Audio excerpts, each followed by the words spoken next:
This is with Malice, a Maeve Sharp mystery, Book 1, written by Rylie Dark, read by Caroline. Prologue. Richard stormed down the massive top-floor hallway of the luxury hotel, determined to put an end to this. The owner's daughter had been making his life hell, holed up in the penthouse suite for a month, partying all night, forcing guests to flee, and making his staff miserable.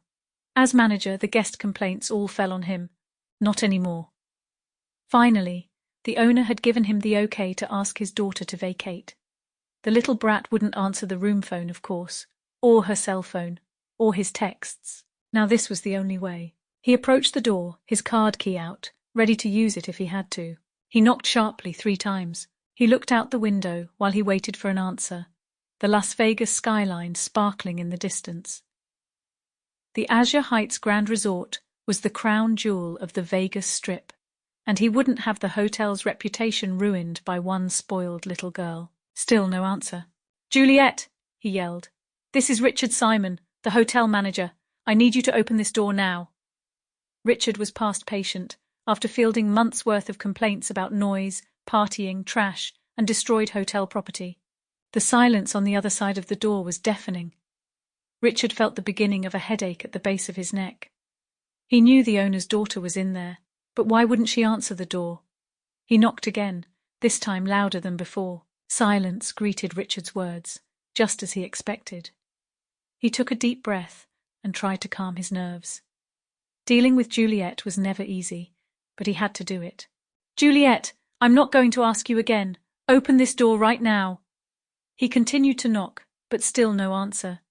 He could feel his temper rising with each passing second. His heart began to race, and he could feel his face turning red. Richard waited a few moments before knocking again, but still there was no answer. He gritted his teeth in frustration, knowing he couldn't let this slide anymore. Finally, he decided to use his card key. He swiped the card through the lock, but it didn't work. She must have changed the locks. Richard felt his face go hot with anger.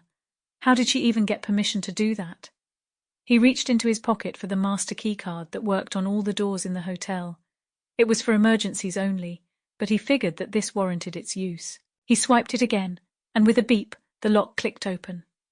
Richard pushed the door open slowly, peering inside. The room was dimly lit, the curtains drawn. He could hear music blaring from somewhere inside. "Juliet!" he called out, stepping into the room. As his eyes adjusted to the darkness, he saw her lying on the king-sized bed, sound asleep. Richard never understood how people could sleep so late into the day. Sample complete. Ready to continue?